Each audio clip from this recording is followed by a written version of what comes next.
So friends, इस video में हम रिएक्ट का यूज़ करके एक टू डू लिस्ट एप्लीकेशन बनाने वाले हैं जिसका फाइनल रिजल्ट कुछ ऐसा दिखेगा।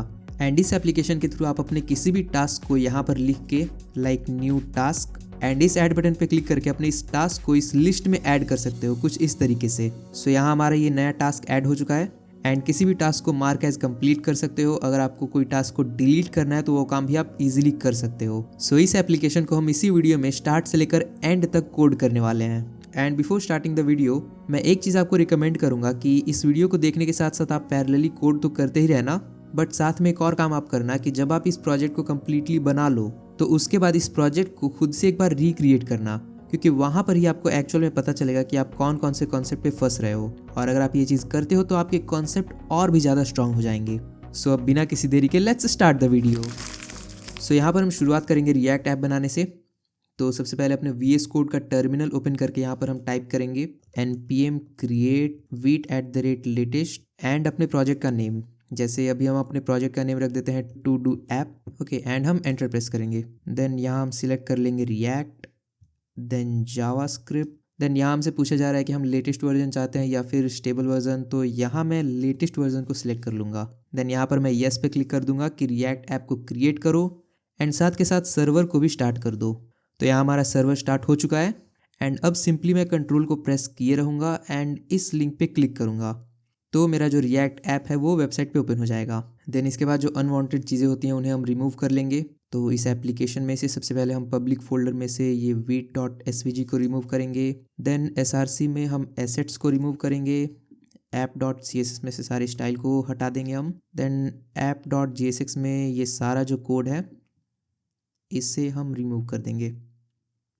ऑल्सो हम यहाँ पर vite.logo को इम्पोर्ट कर रहे हैं, हमें इन सब चीज़ों को भी हटा देना है। सो app.jsx हमारा कुछ ऐसा दिखेगा एंड ऑल्सो मैं इस यूज़ स्टेट को हटा दूंगा यहाँ से क्योंकि इसे हम इंपोर्ट नहीं कर रहे हैं। देन index.css की हमें कोई ज़रूरत नहीं। main.jsx में सारी चीज़ें एज इट इज़ रहेंगी, बस ये जो index.css है हम इसे रिमूव कर देंगे, इस वाले पार्ट को। देन ये जो islin.config है इसे हम रिमूव कर देंगे और उसके बाद vite.config.js को भी हम रिमूव कर देंगे। तो यहाँ पर हमारे रिएक्ट का डिफ़ॉल्ट फाइल स्ट्रक्चर रेडी हो चुका है। तो इतना करने के बाद हमारा वेबसाइट कंप्लीट ब्लैंक हो जाएगा एंड यहाँ पर एक चीज़ हमें और चेक कर लेना है। हम यहाँ इंस्पेक्ट ऑप्शन पर क्लिक करेंगे एंड कंसोल विंडो को ओपन करेंगे एंड यहाँ भी चेक कर लेंगे कि कोई एरर है या नहीं। जैसे मेरे केस में ये पूरा ब्लैंक है। So now we are ready. तो अब यहाँ पर पहले हम index.html ओपन करेंगे एंड यहाँ पर कुछ इसेंशियल लिंक्स को ऐड कर लेंगे। जैसे क्या, तो हम बूटस्ट्रैप को यूज़ करने वाले हैं, तो उसके लिए हम सिंपली बूटस्ट्रैप की वेबसाइट पे आ जाएंगे एंड यहाँ क्लिक करेंगे रीड डॉक्स पे। देन थोड़ा सा स्क्रॉल करने पे हमें ये लिंक मिल जाएगा, ये वाला। तो इसे सिंपली कॉपी करके एंड यहाँ पर हमें पेस्ट कर देना होगा। कहाँ, तो हेड टैग में। तो यहाँ पर हमने बूटस्ट्रैप के लिंक को ऐड कर लिया, साथ ही हम फॉन्ट ऑसम के लिंक को भी ऐड कर लेंगे। तो उसके लिए हम यहाँ पर सर्च करेंगे फॉन्ट ऑसम CDN एंड इस वाली वेबसाइट से हमें इसका लिंक मिल जाएगा, ये वाला। तो हमें कॉपी लिंक कर लेना है एंड इससे भी यहाँ पर पेस्ट कर देना है। सो बूटस्ट्रैप का यूज़ हमने क्यों किया, क्योंकि हम कुछ बूटस्ट्रैप की स्टाइलिंग यूज़ करने वाले हैं एंड फॉन्ट ऑसम का यूज़ करके हम कुछ आइकन्स का यूज़ करने वाले हैं। जैसे यहाँ पर ये टिक और डिलीट के आइकन है, तो इन दोनों आइकन्स को हम फॉन्ट ऑसम के वेबसाइट से यूज़ करने वाले हैं। देन हमारा index.html फाइल भी रेडी है, तो इसे मैं सिंपली क्लोज कर दूंगा एंड अब अपने वेबसाइट को डिज़ाइन करना शुरू करते हैं। तो सबसे पहले तो ये जितना भी आपको चीज़ दिख रहा है, इन सारी चीज़ों को हम एक ही कंपोनेंट का यूज़ करके क्रिएट करने वाले हैं। अब एक ही कंपोनेंट क्यों, क्योंकि इस वीडियो से सिंपल सा मेरा मोटिव ये है कि मैं इस वीडियो के थ्रू आपके रिएक्ट के कंसेप्ट्स क्लियर कर सकूं। सो इसलिए मैं सिंपली एक कंपोनेंट ही यूज़ करूँगा ताकि ज़्यादा कन्फ्यूजन ना क्रिएट हो। ओके, तो सिंपली मैं यहाँ पर क्या करूँगा, src में एक कंपोनेंट क्रिएट करूँगा to do component.jsx। आप चाहो तो इसे कुछ भी नाम दे सकते हो। देन इस कंपोनेंट में मैं एक बेसिक स्ट्रक्चर रेडी कर लूँगा। तो सबसे पहले यहाँ पर मैं एक बेसिक सा फंक्शन क्रिएट कर लूँगा। तो मैं यहाँ लिखूँगा कॉन्स्ट एंड इस फंक्शन का नेम दूंगा टू डू कंपोनेंट एंड यहाँ पर मैं एक एरो फंक्शन बनाऊँगा जिसमें मैं रिटर्न कर दूँगा एक डिव एलिमेंट।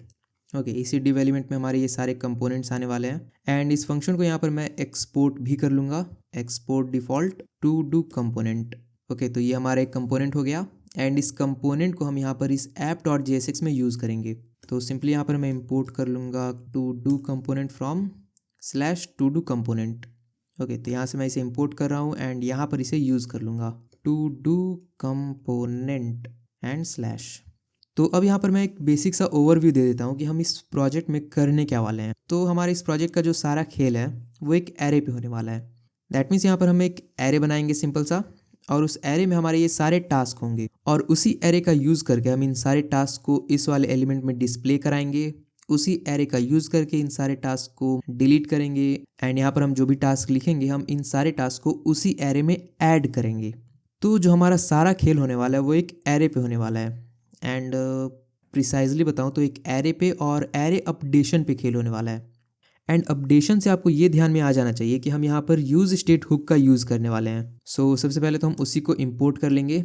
एंड यहाँ पर एक और चीज़, जब मैं इस रिएक्ट ऐप को क्रिएट कर रहा था तो सेकंड लास्ट स्टेप में मुझसे पूछा गया था कि मैं लेटेस्ट वर्जन चाहता हूँ या स्टेबल वर्जन। सो वहाँ पर मैंने येस को सिलेक्ट किया था, दैट मीन्स लेटेस्ट वर्जन को। इसलिए यहाँ पर मुझे रिएक्ट को इंपोर्ट करने की ज़रूरत नहीं है। दैट मीन्स अगर आपने वहाँ पर नो को सिलेक्ट किया होगा तो हर बार आपको ये लिखना होगा, import react from react. But क्योंकि वहाँ पर मैंने येस को सिलेक्ट किया था इसलिए मुझे ये लाइन लिखने की कोई ज़रूरत नहीं। तो इस छोटी सी चीज़ को भी आप ध्यान रखना। सो कहाँ थे हम? तो हम यूज़ स्टेट को इंपोर्ट कर रहे थे। तो यहाँ मैं लिखूँगा import and use state from react, ये ऑटो कंप्लीट हो गया। एंड इसे मैं यहाँ पर इस फंक्शन में यूज़ करूँगा कुछ इस तरीके से। सो यहाँ पर पहले तो मैं कॉन्स्ट लिखूँगा एंड एक एरे बनाऊँगा टास्क नाम से, एंड यहाँ मैं लिखूँगा set task equal to use state, और इसका इनिशियल वैल्यू होने वाला है एक एम्प्टी एरे। इसी एरे में हमारे सारे टास्क जो हैं वो स्टोर होने वाले हैं। एंड ये जो टास्क एरे है इसमें हम ऑब्जेक्ट्स को स्टोर करने वाले हैं। ऑब्जेक्ट्स क्यों? तो ये मैं आपको थोड़ी देर में बताऊंगा। अभी सारे एलिमेंट्स को ऐड कर लेते हैं पहले। तो पहला ऑब्जेक्ट आएगा जिसमें एक की होगा टेक्स्ट, जिसका वैल्यू हम रख सकते हैं लेट्स से टास्क 1। देन हमारा अगला की होगा कंप्लीट, जिसमें हम लिख देंगे फॉल्स, दैट मीन्स एक बूलियन वैल्यू। एंड इसी तरीके के जो की वैल्यू पेयर्स हैं दैट मीन्स ऑब्जेक्ट्स हैं उन्हें हम रेप्लिकेट कर लेंगे। सो इस ऑब्जेक्ट में हमारे पास दो की वैल्यू पेयर्स होने वाले हैं। एक की होगा हमारा टेक्स्ट का, दैट मीन्स जो भी हम टास्क लिखेंगे वो यहाँ पर ऐड होगा। एंड एक की होगा कंप्लीट, जो कि होगा इस टास्क का स्टेटस कि ये टास्क कंप्लीट हुआ या नहीं। एंड इसीलिए मैंने यहाँ पर ऑब्जेक्ट्स का यूज़ किया, ना कि स्ट्रिंग्स का। सो आई होप आपको ये चीज़ समझ में आया होगा। इसके बाद हम यहाँ पर एक और यूज़ स्टेट बनाएंगे एंड इसे हम नेम दे देते हैं new task, then comma set new task, and इसका जो इनिशियल वैल्यू होगा वो होगा एक एम्प्टी स्ट्रिंग। इसके बाद अब यहाँ पर हमारे बेसिक चीज़ें रेडी हैं। अब हम अपने वेबसाइट में कंपोनेंट्स को ऐड करना शुरू करते हैं, ओके, जो कि अभी ब्लैंक है। तो सबसे पहले यहाँ पर मैं इस डिव में एक हेडिंग टैग बनाऊंगा h1 हेडिंग का यूज़ करके, एंड यहाँ पर मैं लिख दूंगा टू डू लिस्ट। देन यहाँ पर मैं एक डिव का यूज़ करूँगा जिससे मैं क्लास नेम दे दूँगा add task box. That means इस वाले डिव में हमारे ये दोनों एलिमेंट्स आने वाले हैं, एक इनपुट फील्ड और एक हमारा बटन। तो इस डिव में मैं एक इनपुट लिखूँगा एंड एक बटन क्रिएट करूँगा। अब ये जो इनपुट होने वाला है ये इसका टाइप होने वाला है टेक्स्ट, और नेम और आईडी की हमें कोई ज़रूरत नहीं तो इसे हम रिमूव कर देंगे, जो कि इनिशियली होगा इंटर योर टास्क। एंड यहाँ मैं क्या करता हूँ, इन एट्रीब्यूट्स को डिफरेंट लाइंस में लिख देता हूँ सो दैट हमारी रीडेबिलिटी बढ़ सके। एंड इस इनपुट का जो वैल्यू है, यानी कि जो कुछ भी यहाँ पर हम इस इनपुट बॉक्स में टाइप करेंगे उन सारी चीज़ों को हम कहाँ स्टोर करेंगे या फिर कौन सी चीज़ें यहाँ पर इनपुट होंगी। तो ये वाला न्यू टास्क, मैं बताता हूँ मैंने क्या बोला। सो इस वैल्यू में मैं यहाँ पर सिंपली लिख दूंगा new task. That means new task का जो भी वैल्यू होगा वो यहाँ पर इस इनपुट एलिमेंट में अपडेट हो जाएगा, ओके। अब देखो इनिशियली जो न्यू टास्क है इसमें एम्प्टी स्ट्रिंग है, दैट मीन्स यहाँ पर एक एम्प्टी स्ट्रिंग स्टोर होगा इनिशियली, ओके। मैं यहाँ पर इसे बताता हूँ। तो हमारा ऐप कुछ ऐसा दिख रहा है एंड इनपुट एलिमेंट में यहाँ पर इनिशियली ब्लैंक है, मतलब कुछ भी नहीं लिखा हुआ, ओके। एंड यहाँ पर हम कर क्या रहे हैं, तो इसकी वैल्यू को न्यू टास्क के इक्वल सेट कर रहे हैं। अब यहाँ पर आप ध्यान से देखना, मैं यहाँ क्या करूँगा कि एक ऑन चेंज इवेंट लगाऊंगा। ऑन चेंज किस लिए? क्योंकि मैं यहाँ क्या करने वाला हूँ, जब भी उस इनपुट एलिमेंट में कोई भी चेंज हो तो उसे ये ऑन चेंज इवेंट ट्रैक करे। सो पहले मैं उस फंक्शन को लिख लेता हूँ, फिर मैं एग्जैक्टली बताऊँगा कि हो क्या रहा है। सो यहाँ पर मैं एक सिंपल सा फंक्शन लिख देता हूँ हैंडल इनपुट चेंज नाम से, एंड इसी फंक्शन को मैं यहाँ पर पास कर दूँगा हैंडल इनपुट चेंज। अब चेंज मतलब क्या, तो जब भी हम इसमें कुछ भी टाइप करेंगे कुछ इस तरीके से, अभी यहाँ पर कुछ टाइप नहीं होगा क्योंकि यहाँ पर इसकी वैल्यू को हमने न्यू टेक्स्ट के इक्वल सेट कर रखा है जो कि इनिशियली नन है। तो अभी आप कुछ भी टाइप करो यहाँ पर कोई रिस्पॉन्स आपको देखने को नहीं मिलेगा। सो हम यहाँ क्या कर रहे हैं कि जब भी हम इसे चेंज करें तो ये फंक्शन ट्रिगर हो जाए, और जब ये फंक्शन ट्रिगर हो तो यहाँ पर हमें एक इवेंट मिलेगा। तो हमें उस इवेंट का यूज़ करके एक टास्क परफॉर्म करना है। क्या, तो सबसे पहले उस इवेंट को यहाँ पर एक्सेस कर लेंगे। इवेंट नेम लिख के बेसिकली यहाँ पर आप कोई भी वेरिएबल का नेम लिख सकते हो। इसका सिंपल सा मतलब होता है कि हम उस इवेंट को ट्रैक कर रहे हैं जो यहाँ पर ट्रिगर हुआ। सो जो भी चेंज होगा तो चेंज का वैल्यू पहले हम फाइंड करेंगे, और वो कैसे निकालेंगे हम, तो यहाँ पर हम लिखेंगे event dot target dot value. तो जो भी इवेंट है उसका जो टारगेट डॉट वैल्यू है, अब इसका क्या मतलब, तो इसका सिंपल सा मतलब ये है कि जो कुछ भी हम यहाँ पर टाइप कर रहे हैं वो इस तरीके से एक्सेस हो जाएगा। सो इस चीज़ को हम कहाँ स्टोर कराएंगे, तो इस चीज़ को हम स्टोर करा देंगे न्यू टेक्स्ट में, यानी कि इसमें। और इसमें स्टोर कराने के लिए हम यूज़ करेंगे सेट न्यू टास्क का, कुछ इस तरीके से सेट न्यू टास्क एंड ये। सो ओवरऑल अगर हम देखें कि यहाँ पर हो क्या रहा है, तो जो कुछ भी हम इस इनपुट में टाइप करेंगे वो चला जाएगा न्यू टास्क में, एंड जो कुछ भी यहाँ पर आएगा वो वापस से आ जाएगा यहाँ पर इसके वैल्यू में। अब आपको लग रहा होगा कि इतना लेंदी प्रोसेस क्यों, क्योंकि अगर हम इनपुट एलिमेंट बनाते तो डायरेक्ट भी हम उसमें टाइप कर सकते थे। तो हाँ, हम कर सकते थे, बट हमने ऐसा इसलिए किया क्योंकि अब यहाँ पर जो वैल्यू है वो एक वेरिएबल में स्टोर हो चुका है, एंड अब ये जो वेरिएबल है ये हमें काफ़ी हेल्प करने वाला है, जो कि वो डायरेक्ट वाले केस में नहीं हो पाता। सो हमारा इनपुट बॉक्स रेडी है। इसके बाद यहाँ पर बटन में हम टाइप कर देते हैं ऐड टास्क। सो ये बटन भी यहाँ पर आ चुका है, एंड इसके बाद इन सभी में कुछ बेसिक स्टाइलिंग दे देते हैं, एंड स्टाइलिंग हम देते हैं बूटस्ट्रैप का यूज़ करके। तो सबसे पहले मैं इस डिव को एक क्लास नेम दूंगा कंटेनर के इक्वल। अब ये जो सारे क्लासेस हैं ये बूटस्ट्रैप के क्लासेस होते हैं। तो अगर आपको इन सब के बारे में जानना है तो आप सिंपली बूटस्ट्रैप के वेबसाइट पे आ सकते हो, एंड यहाँ आपको सारी चीज़ें मिल जाएंगी। ऑल्सो मैं थोड़ी देर में भी बताऊंगा अभी कि कैसे आपको इन्हें यूज़ करना है। सो मैंने इसे क्लास दे दिया कंटेनर। देन अगला क्लास है M5 एंड P5। बेसिकली ये M होता है मार्जिन के लिए, P होता है पैडिंग के लिए, ओके। एंड 1 से 5 तक आप वैल्यूज़ को यूज़ कर सकते हैं इन दोनों में। तो मैंने मैक्सिमम यूज़ किया जो कि है 5। देन हमारा जो रिज़ल्ट है वो कुछ ऐसा दिख रहा है। अब अगर आप देखोगे तो इन्हें टॉप एंड लेफ्ट से एक मार्जिन मिल चुका है। देन मैं क्या चाहता हूँ कि ये जो सारे एलिमेंट्स हैं ये सेंटर पे आ जाएं। तो उसके लिए मैं इस डिव को एक फ्लेक्स बॉक्स बना दूंगा, एंड लेट्स से मुझे पता नहीं है कि मुझे इस एलिमेंट को फ्लेक्स बॉक्स कैसे बनाना है। तो सिंपली आ जाऊँगा मैं बूटस्ट्रैप की वेबसाइट पे, एंड यहाँ पर जब आप स्क्रॉल करोगे तो नीचे आपको ये फ्लेक्स का ऑप्शन दिखेगा। तो इस पर क्लिक करने से आपको क्लासेस मिल जाएंगी। लाइक जो डी फ्लेक्स होता है ये यूज़ होता है किसी भी एलिमेंट को फ्लेक्स बॉक्स बनाने के लिए। तो मैं सिंपली इस क्लास का यूज़ कर लूँगा यहाँ पर, ओके। तो मैं यहाँ टाइप करूँगा डी फ्लेक्स। तो ये एक फ्लेक्स बॉक्स बन चुका है, एंड रिजल्ट कुछ ऐसा दिख रहा है। ये एक सिंगल लाइन में आ चुके हैं, बट मुझे ये सिंगल लाइन में नहीं पहले जैसे चाहिए, बट सेंटर में चाहिए। तो मैं क्या करूँगा, डायरेक्शन को चेंज करूँगा। दैट मीन्स मुझे चाहिए डायरेक्शन कॉलम, तो मैं यूज़ करूँगा फ्लेक्स कॉलम का। तो यहाँ पर नेक्स्ट क्लास होने वाला है फ्लेक्स कॉलम। तो रिज़ल्ट कुछ ऐसा है। देन मुझे ये सेंटर में चाहिए, तो सेंटर में लाने के लिए क्या क्लास होता है। सो सिंपली हम थोड़ा सा स्क्रॉल करेंगे तो यहाँ पर ये क्लासेस मिल गई जो कि जस्टिफाई कंटेंट का है। तो यहाँ जस्टिफाई कंटेंट सेंटर हमें सेट करना होगा, एंड अलाइन आइटम के लिए क्या क्लास होता है, तो अलाइन आइटम के लिए अलाइन आइटम्स सेंटर। तो इन दोनों को यहाँ पर हम अप्लाई कर देंगे, justify content centre and align items centre. तो हमारे एलिमेंट सेंटर पे अलाइन हो चुके हैं। तो इस तरीके से आप बूटस्ट्रैप का यूज़ कर सकते हो। अब पर्सनली मुझे कस्टमाइज चीज़ें ज़्यादा पसंद होती हैं, इसलिए मैं कस्टम स्टाइलिंग को ज़्यादा यूज़ करता हूँ। इसलिए मैंने इस वेबसाइट के लिए भी पहले से कुछ CSS कोड लिख कर रखा है। तो मैं सिंपली यहाँ पर इस app.css में उस कोड को पेस्ट कर दूंगा। सो ये CSS का स्टाइलिंग मैंने पहले से लिख रखा था, एंड इसका जो फाइनल रिजल्ट है ये कुछ ऐसा दिख रहा है। अब यहाँ पर इस ऐप को आप अपने अकॉर्डिंग डिज़ाइन कर सकते हो, बट अगर आपको इसी डिज़ाइन को यूज़ करना है तो उस केस में या तो आप इस डिज़ाइन को खुद से बना सकते हो, पहला ऑप्शन ये। दूसरा ये कि ये जो पूरा कोड है मैं इसे गिटहब पे पुश कर दूंगा, एंड गिटहब का लिंक आपको डिस्क्रिप्शन में मिल जाएगा।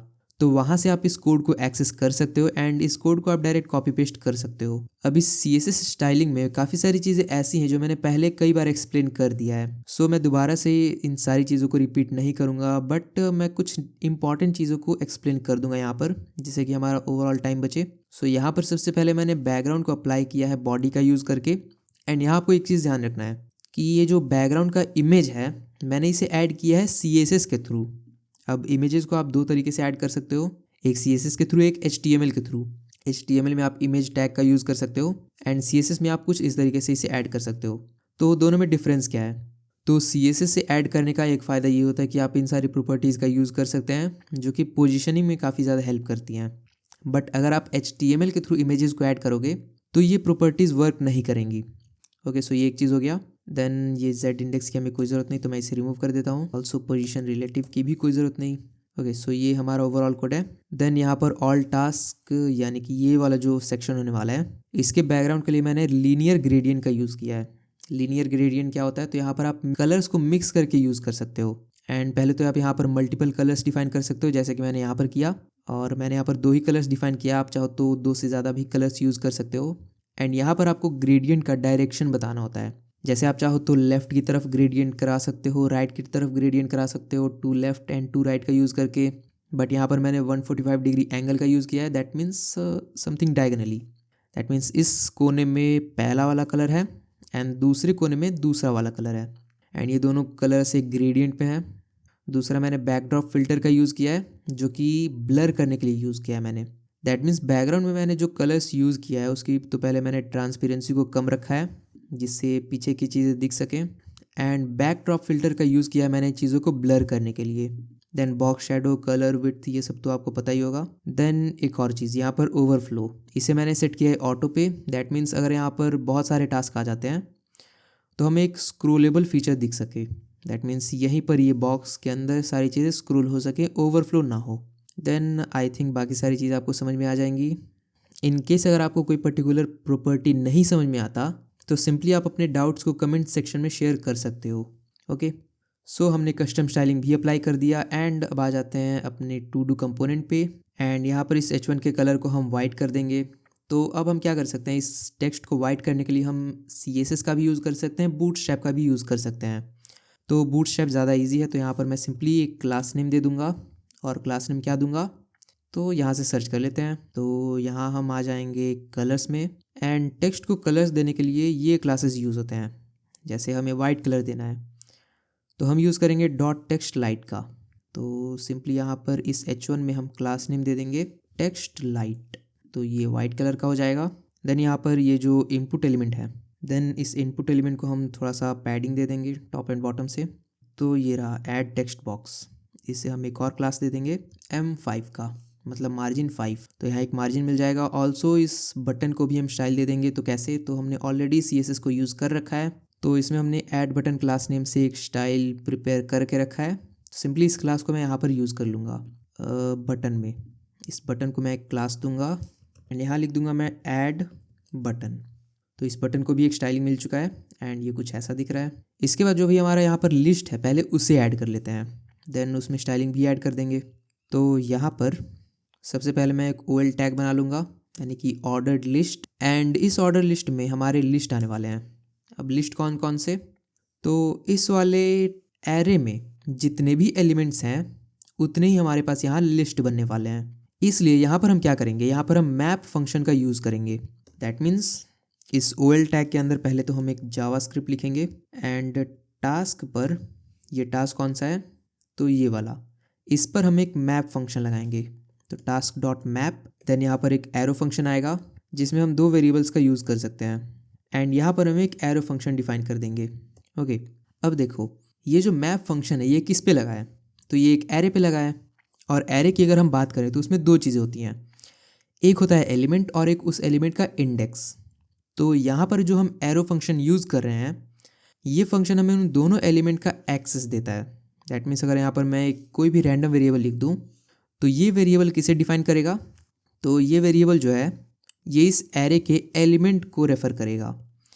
देन अगर मैं कॉमा दे के दूसरा कोई वेरिएबल लिख दूँ, ओके, एक रैंडम वेरिएबल नेम, तो ये वाला वेरिएबल इस एलिमेंट के इंडेक्स को रेफ़र करेगा। सो यहाँ पर पोजीशनिंग का खेल होता है, तो ये चीज़ आपको ध्यान रखना है। एंड यहाँ मैं रैंडम चीज़ों का यूज़ नहीं करूँगा, मैं मीनिंगफुल चीज़ों का यूज़ करूँगा। जैसे पहला जो स्पेस होता है वो होता है एलिमेंट के लिए, तो मैं यहाँ पर सिंपली लिख सकता हूँ एलिमेंट या फिर टास्क, ओके। एंड दूसरा होता है इंडेक्स के लिए, तो मैं यहाँ पर इसे सिंपली इंडेक्स रहने देता हूँ। अब इस फंक्शन में हम क्या रिटर्न करेंगे, तो इस एरे के हर एक एलिमेंट के करस्पॉन्डिंग इस फंक्शन में हम एक li टैग रिटर्न कर देंगे।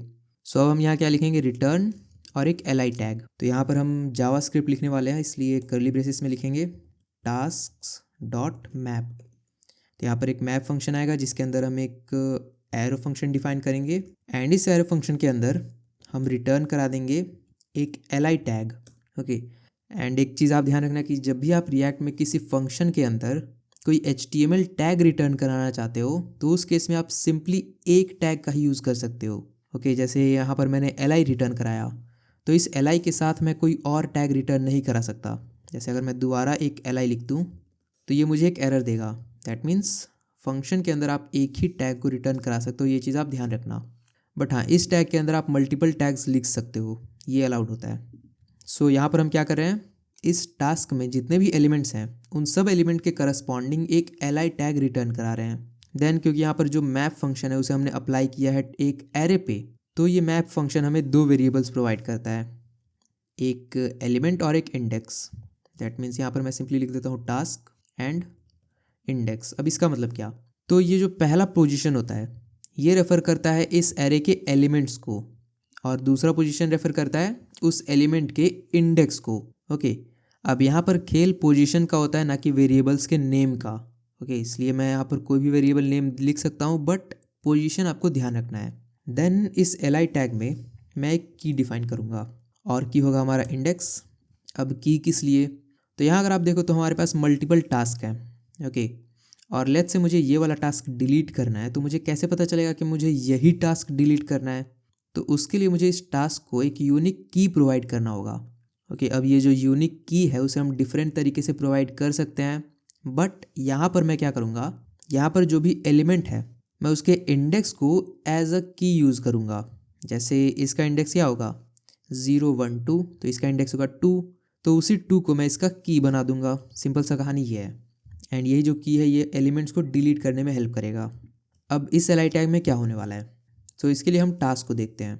सो ये हमारा टास्क एरे और इसके अंदर ऑब्जेक्ट्स हैं, और ऑब्जेक्ट में अगर आप देखो तो ये वाला जो की वैल्यू पेयर है टेक्स्ट वाला, इसी के वैल्यू को हम यहाँ पर डिस्प्ले कराना चाहते हैं। ओके, सो यहाँ पर मैं कर्ली ब्रैकेट्स के अंदर क्या लिखूँगा, सिंपली लिखूँगा task dot text, and also इस चीज़ को मैं क्या करूँगा, इससे मैं एक स्पैन में इनक्लोज करूँगा, स्पैन। एंड अगर इसका रिजल्ट हम देखें तो ये हमें कुछ ऐसा दिखेगा। अब यहाँ पर हमारे टेक्स्ट ऐड हो चुके हैं, पर क्योंकि इनका कलर ब्लैक है इसलिए ये हमें विजिबल नहीं है। मैं जूम करके दिखाऊँ तो ये थोड़े थोड़े आपको दिख रहे होंगे। तो इनका टेक्स्ट वाइट करने के लिए मैं क्या करूँगा, इस OL को मैं क्लास नेम दे दूँगा ऑल टास्क के इक्वल। अब इस क्लास को हमने ऑलरेडी स्टाइल दे रखा है app.css में। ओके, सो इसका जो रिज़ल्ट है ये कुछ ऐसा दिख रहा है। एंड यहाँ एक और काम क्या करेंगे, हम इसे P5 दे देंगे, यानी कि इंटरनल पैडिंग दे देंगे। तो अब ये काफ़ी अच्छा दिख रहा है। साथ ही ये वाला जो डिव है इसे मैं एक स्टाइल भी दे दूँगा।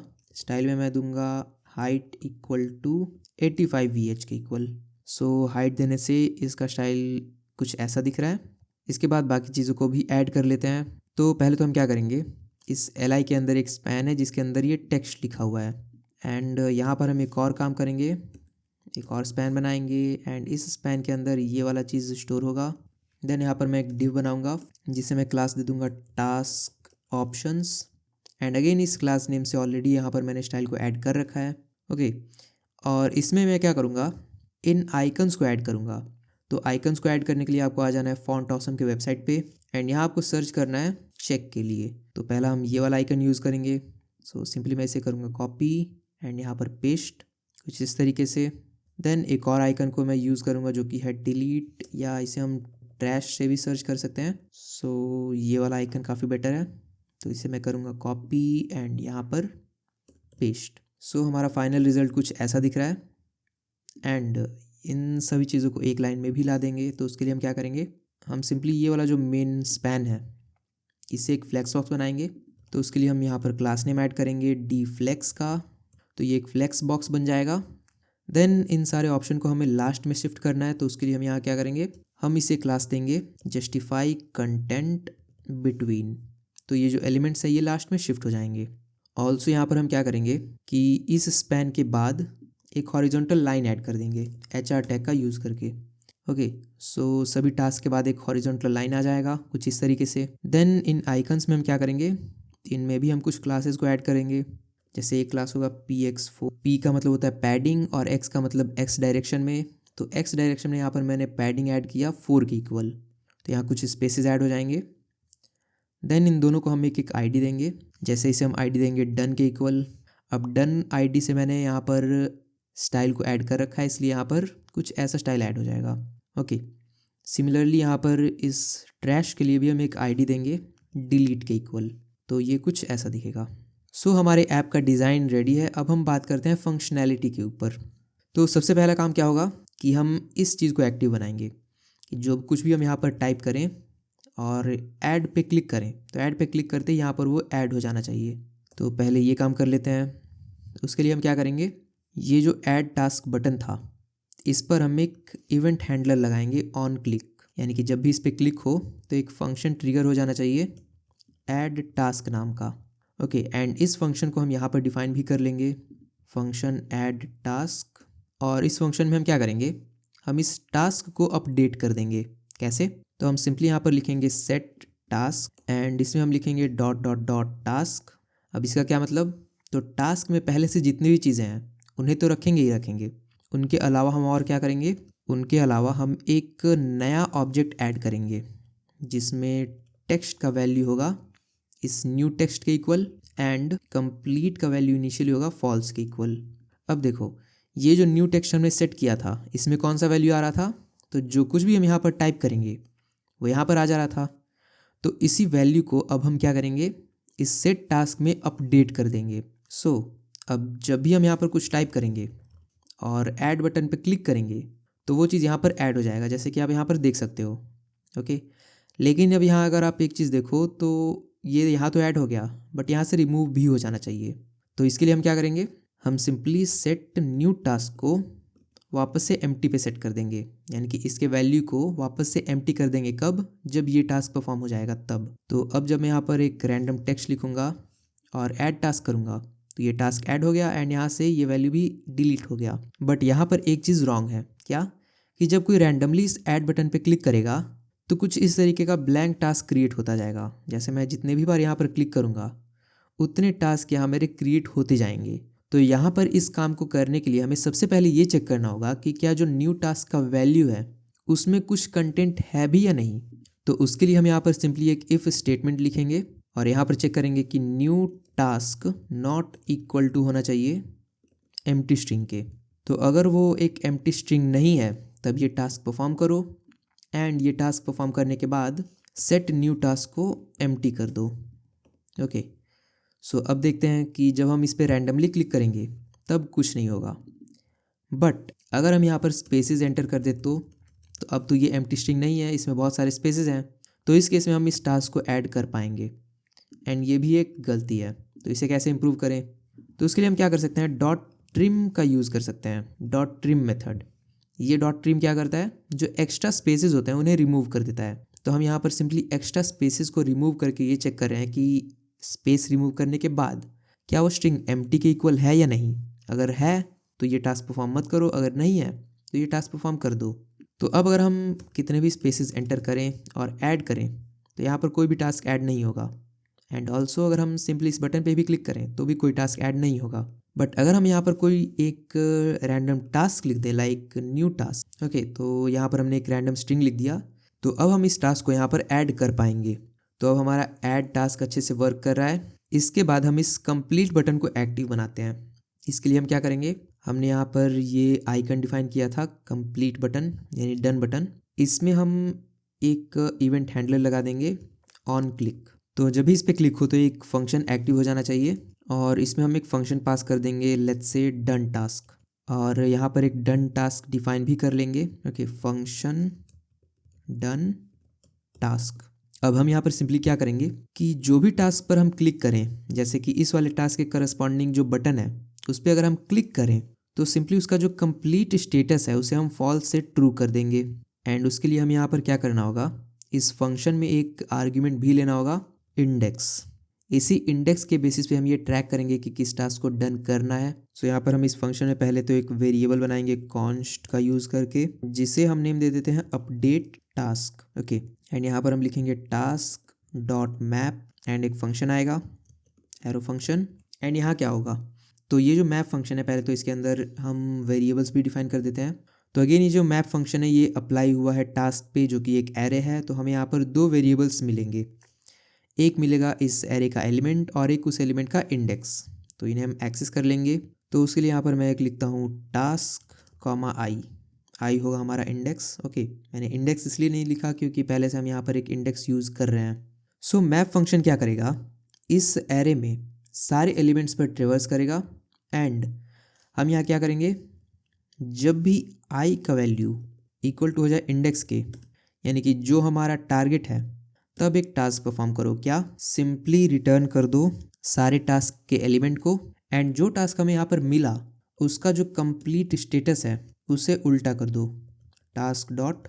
तो अब यहाँ पर हम सिंपली क्या कर रहे हैं कि जिस भी एलिमेंट पर हम क्लिक करें, जैसे इस एलिमेंट के यानी कि इस टास्क के करस्पॉन्डिंग जब हम इस बटन पे क्लिक करेंगे तो इस टास्क का जो भी स्टेटस होगा, यानी कि कंप्लीट स्टेटस अगर फॉल्स होगा तो वो ट्रू हो जाएगा एंड अगर वो ट्रू होगा तो वो फॉल्स हो जाएगा। सो हमने इसके स्टेटस को अपडेट कर दिया। ओके, और अब एक और चीज़, यहाँ पर हम इस बटन में डन टास्क को कॉल कर रहे थे, राइट। बट ये जो डन टास्क है ये एक वेरिएबल भी डिमांड कर रहा है, दैट मीन्स ये आर्ग्यूमेंट डिमांड कर रहा है, राइट। बट यहाँ पर हमने कोई आर्ग्यूमेंट पास नहीं किया, तो हम आर्ग्यूमेंट कैसे पास करेंगे। तो आपका ये आंसर हो सकता है कि हम यहाँ पर सिंपली ब्रैकेट्स लगाएंगे एंड इसके अंदर इंडेक्स पास कर देंगे, दैट मीन्स जो आर्ग्यूमेंट है। ओके, तो पहले तो बात कर लेते हैं कि हम यहाँ पर पास क्या करेंगे। तो जैसे ये वाला एल है, राइट। एल में हमने की डिफाइन किया था और की में इंडेक्स स्टोर किया था, तो इसी इंडेक्स को हम यहाँ पर पास कर देंगे। पहले तो ये हो गया, तो यहाँ कंफ्यूज मत होना, ये वाला इंडेक्स कहाँ से आ रहा है, ये की से आ रहा है। ओके, और यहाँ पर जो इंडेक्स लिखा हुआ है इस फंक्शन में, ये सिंपली एक पैरामीटर है।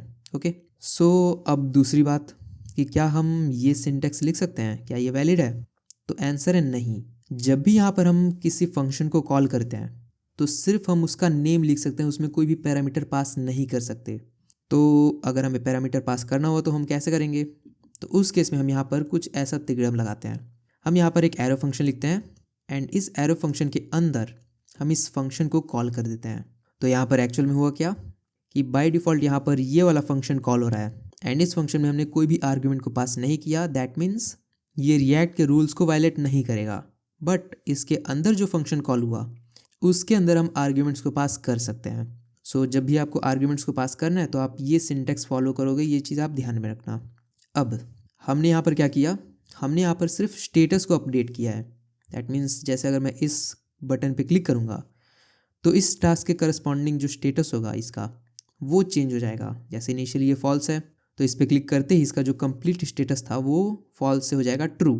बट हमें यहाँ पर कोई विजुअल चीज़ देखने को नहीं मिलेगा, इसलिए यहाँ पर हम क्या करेंगे, ये टास्क जिस स्पैन में हमने डिफाइन किया था उसमें हम एक स्टाइल ऐड करेंगे। बट स्टाइल ऐड करेंगे जावास्क्रिप्ट के थ्रू। कैसे, तो कुछ इस तरीके से हम यहाँ पर लिखेंगे स्टाइल एंड इसके अंदर आएगा एक ऑब्जेक्ट। अब इस ऑब्जेक्ट में पहला की वैल्यू पेयर होगा टेक्स्ट डेकोरेशन एंड आपको कैमल केस फॉलो करना है। ओके, अब यहाँ पर हम एक कंडीशन लिखेंगे, क्या कि यहाँ पर अगर टास्क डॉट कंप्लीट इसका वैल्यू ट्रू है तो टेक्स्ट डेकोरेशन में एक लाइन थ्रू ऐड कर दो। टेक्स्ट डेकोरेशन प्रॉपर्टी का जब हम वैल्यू सेट करते हैं लाइन थ्रू, तो इसमें होता क्या है कि टेक्स्ट के बीचों बीच एक लाइन पास होता है। ओके, सो यहाँ हम क्या कर रहे हैं कि अगर टास्क डॉट कंप्लीट ट्रू है तब तो ये स्टाइल अप्लाई कर दो, बट अगर ये नहीं है तो उस केस में इसे नन रहने दो, मतलब टेक्स्ट डेकोरेशन की वैल्यू को नन रहने दो, कुछ नहीं सेट करो। और दूसरा हम क्या कर सकते हैं, हम यहाँ पर ओपेसिटी को चेंज कर सकते हैं, यानी कि ओपेसिटी को सेट कर दो। अगर टास्क डॉट कंप्लीट है तो उस केस में हम ओपेसिटी को डिक्रीज़ कर सकते हैं, लेट्स से 0.6, अदरवाइज हम इसे 1 पे सेट रहने दे सकते हैं। ओके, सो अब हम इसका रिजल्ट देखते हैं। तो लेट्स से जब मैं इस टास्क पे क्लिक करता हूँ तो यहाँ हमें कुछ भी देखने को नहीं मिला। अब ऐसा क्यों, अब हमने यहाँ पर ये जो डन टास्क था इसमें सारी चीज़ों को सही किया, दैट मीन्स इस टास्क में ये ऑब्जेक्ट को अपडेट कर दिया इसके स्टेटस को। बट हमने यहाँ पर एक चीज़ नहीं किया, वो क्या, इस टास्क को अपडेट नहीं किया। दैट मीन्स हमें यहाँ पर सेट टास्क को भी अपडेट करना था। तो हम यहाँ पर लिखेंगे सेट टास्क एंड इसमें हम अपडेट टास्क की वैल्यू को स्टोर करा देंगे। तो अब जब मैं इसमें से किसी भी बटन पे क्लिक करूँगा तो हमारा पूरा चीज़ ही गायब हो गया। अब ऐसा क्यों? तो हमने यहाँ पर एक और चीज़ गलती किया। क्या कि जैसे यहाँ पर हमने क्या किया कि हम यहाँ पर चेक कर रहे हैं कि अगर आई का वैल्यू इंडेक्स है तब तो ये करो, बट क्या होगा अगर आई का वैल्यू इंडेक्स के इक्वल नहीं है? क्योंकि जो मैप फंक्शन है वो तो हर एक टास्क को ट्रिवर्स करेगा। दैट मीन्स पहले वो इसे चेक करेगा कि क्या ये चेक हुआ है, तो नहीं, ये नहीं। तो इन दोनों के केस में क्या हो रहा है? उसके केस में तो मैं ये वाला टास्क परफॉर्म नहीं कर रहा, उसके केस में मैं डायरेक्ट अपडेट को कॉल कर दे रहा हूँ, और उस केस में अपडेट का वैल्यू क्या है? तो वो नन रह रहा है। ओके, इसलिए यहाँ पर मैं क्या करूँगा, सिंपली अगर मैं बात करूँ तो मुझे यहाँ पर रिटर्न करना होगा टास्क को। तो अब जो हमारा डन टास्क है वो रेडी हो चुका है। तो जब भी मैं किसी भी बटन पे क्लिक करूँगा तो वो टास्क डन हो चुका है। लेट्स से ये भी टास्क डन हो चुका। एंड कोई भी डन टास्क में मैं अगर दोबारा क्लिक करूँ तो वो अनडू हो जाएगा। दैट मीन्स इनकम्प्लीट टास्क हो जाएगा। सो हमारा ये काम भी हो गया। अब डिलीट बटन पे काम करते हैं। तो डिलीट बटन के लिए भी हम क्या करेंगे, पहले तो एक फंक्शन यहाँ पर लिखेंगे डिलीट, और इसमें आएगा एक इंडेक्स। किस एलिमेंट को डिलीट करना चाहते हैं तो उसके लिए सबसे पहले यहाँ पर एक फंक्शन डिफाइन करेंगे डिलीट टास्क, जो कि एक इंडेक्स लेगा, एंड इसी फंक्शन को हम यहाँ पर कॉल कर देंगे। कहाँ? तो जब इस डिलीट बटन पे क्लिक होगा तो उसके लिए हम डिलीट बटन पे एक ऑन क्लिक इवेंट हैंडलर लगाएंगे, जिसके अंदर एरो फंक्शन का यूज़ करके डिलीट टास्क को कॉल कर देंगे, जिसमें पास होगा इंडेक्स। एंड इस डिलीट बटन के अंदर हम क्या लिखेंगे, तो सिंपली हम एक न्यू टास्क लिस्ट बनाएंगे, टास्क लिस्ट। एंड इस लिस्ट में क्या स्टोर होगा, तो पहले तो हम टास्क एरे पे, जो कि इनिशियल एरे था जिसमें सारे टास्क स्टोर हैं, उस पर हम एक फ़िल्टर मेथड का यूज़ करेंगे। फ़िल्टर में एक एरो फंक्शन पास करेंगे जिसमें अगेन दो चीज़ें होंगी, एक एलिमेंट और एक इंडेक्स। और यहाँ पर हम क्या करेंगे कि अगर आई का वैल्यू इक्वल टू नहीं है इंडेक्स के, एंड अगर आई का वैल्यू इंडेक्स के इक्वल हो जाता है तो उसे फ़िल्टर कर दो, मतलब उसे यहाँ स्टोर मत करो।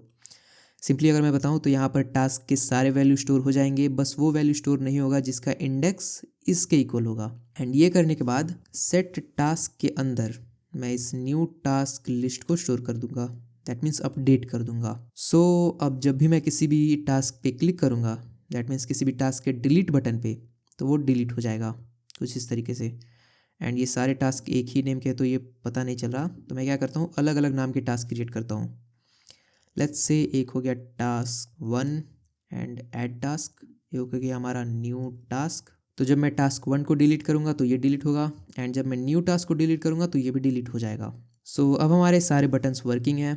डन बटन भी वर्क कर रहा है, डिलीट बटन भी वर्क कर रहा है, एंड ऐड बटन भी वर्क कर रहा है। सो यहाँ पर हमारा प्रोजेक्ट होता है कंप्लीट। आई होप आपको इस प्रोजेक्ट को करने में काफ़ी ज़्यादा मज़ा आया होगा। एंड इन केस अगर आपको कोई डाउट होता है तो आप सिंपली उसे कमेंट सेक्शन में शेयर कर सकते हो। और मिलते हैं जल्दी नेक्स्ट वीडियो में। Thank you so much for watching.